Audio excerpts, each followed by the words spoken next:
Christians are fearful of the future, yet their pastors won't prophesy. Acts chapter 7 verse 48 through 49. Howbeit the Most High dwelleth not in temples made with hands, as saith the prophet, Heaven is my throne, and earth is my footstool. What house will ye build me, saith the Lord, or what is the place of my rest? I would like to give all honor, glory, and praises to YAHAWAH, BAHASHAM, YAHAWASHI, BAHASHAM, RAWACHAA, QADASH. Double honors to my elders at Great Millstone. Seeking honors to the elect. Peace and blessings to the 1/3. And confusion of faces in the four corners of the earth. Shalom, shalom. Nearly 70% of churchgoers have a growing sense of fear regarding the future. Now,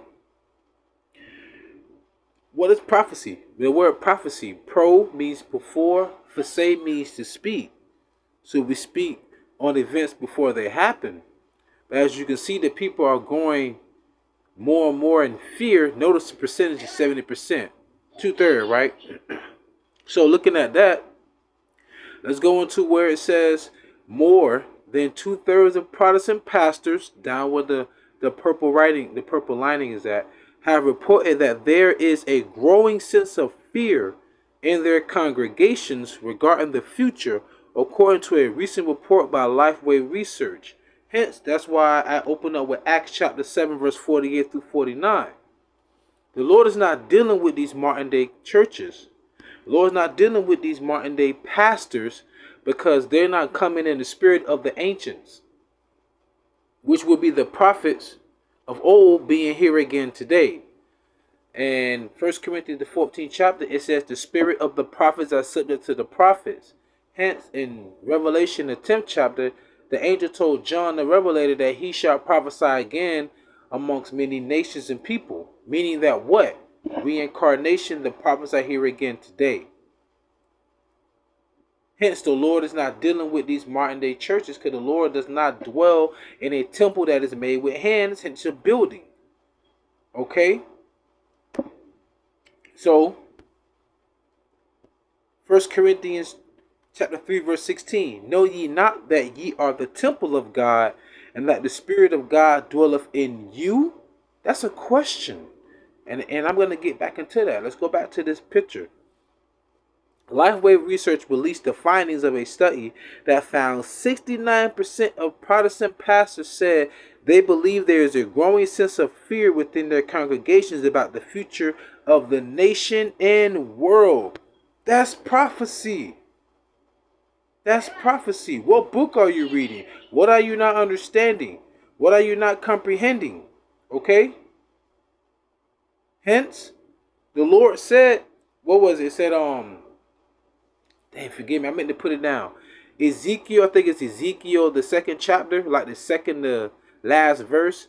He said, I opened up the book, and it was full of lamentations, mournings, and woe. Y'all can't live in Proverbs and Psalms all your life. You have to deal with reality. Even Isaiah, the 45th chapter, it says that the Lord created good and evil.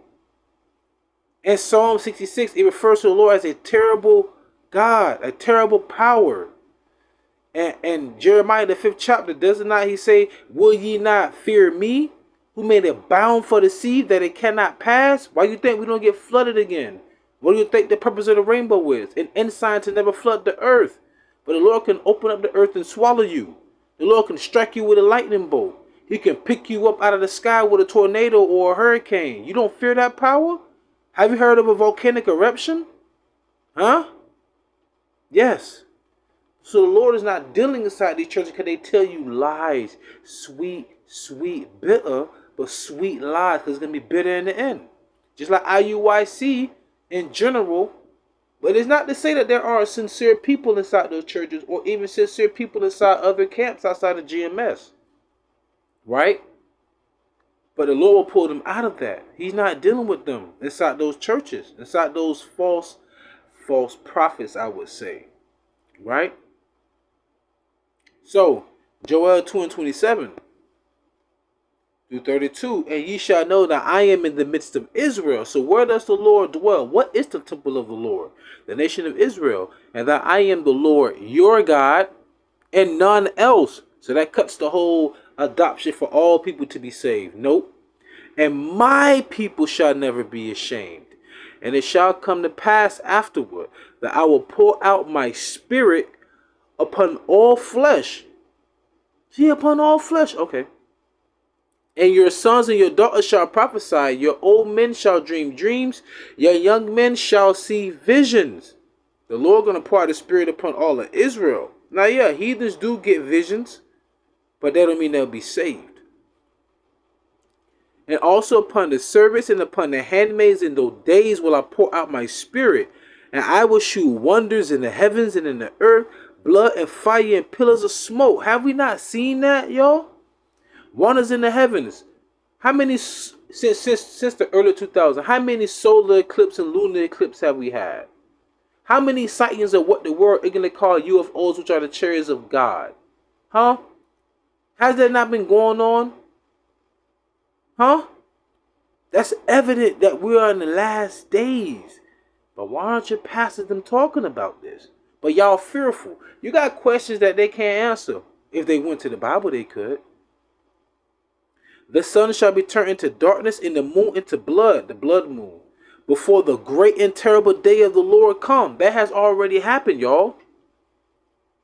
And it shall come to pass that whosoever shall call on the name of the Lord shall be delivered. Now listen, there's a colon there. Listen to what it say. For in Mount Zion and in Jerusalem shall be deliverance. So just because the heathen see the word, the phrase whosoever shall be, oh my God, we can know. Because only salvation is for only those in Israel that believe. Hence, there's an elect and there's a 2/3. And the 1/3 is a part of the elect. For in Mount Zion and in Jerusalem shall be deliverance, as the Lord hath said, and in the remnant whom the Lord shall call. Woo! The remnant. 2 parts therein shall be cut off and die. Hence, let's go to the second picture of the screenshot of the article. The survey also found that while 64% of, I'm reading verbatim, white pastors, which would be Edomite pastors, saw fear in their congregation, only 47% of African American or Judahite or Israelite pastors reported the same. Additionally, 76% of non-denominational pastors reported fear about the future of Christianity in their churches, which was more than reported by Baptists, 68%, Methodists, 66%, and Presbyterian/Reformed pastors, 49%. Why is that? Because they're not teaching you the truth. Isaiah 30 and 20 through 21.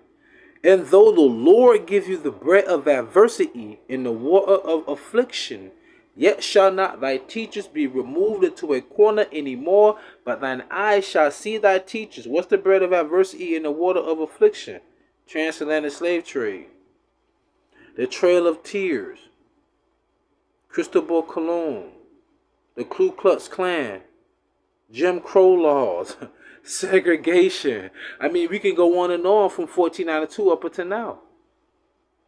And I just saw an article in Mississippi where 6 officers, Edomite officers, were pretty much got federal charges for torturing 2 Israelite men for 90 minutes.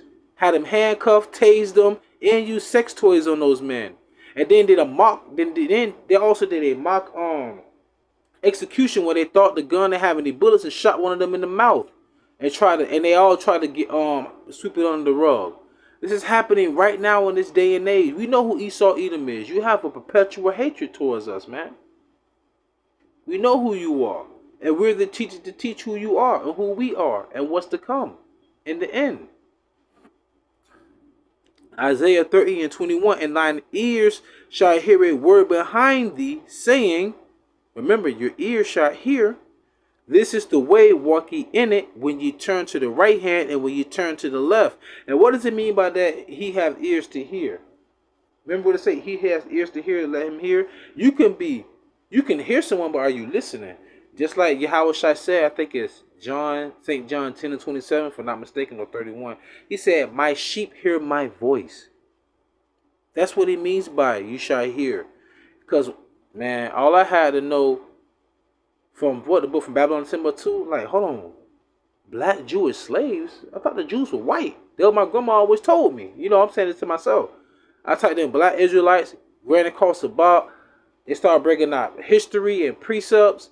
And I was like, wait a minute. Translating the slave trade, due in 2068. So, you know, it was very entertaining because at that point, it was, we got next, you know. And they kept saying, YAHAWASHI. And that's all I knew. Then it came across GMS. Oh, my God. It was a done deal from then on out.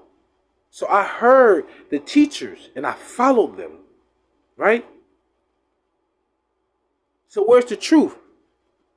On the streets. What the elders of Great Millstone Light might have been known down, right? But it's in the book which these pastors are not teaching the people from. This is, oh, forgive me. Isaiah 34:16. Seek ye out of the book of the Lord, out of the book of Yahawah. What's that? The Bible. And read, no one of these shall fail, none shall want her mate. For my mouth it hath commanded, and his spirit it hath gathered them. What gathered us? The Bible. John 6:63. What did Yahawashi say? Who the word are going to call Jesus? The words that speak unto you, they are spirit and they are life. The Bible gathered us. The Spirit of the Lord gathered us. The RAWACHAA, QADASH, the Spirit of truth, which the world cannot receive. When Yahawashi said, I will be with you to the end of the world. What's the end of the world? Esau is the end of the world. Jacob is the beginning of it, a follower. Not the physical world, the society you see today. What the so-called white man has created. According to Job 9:24, the earth given to the hands of the wicked. Malachi, the first chapter, the book of wickedness is Esau. You can't get around that. Okay? The Lord gathering us with his spirit. So, don't let these devils try and fool you, man. Salvation is only for us. Like I told the one Edomite at camp last time, I said, wait a minute.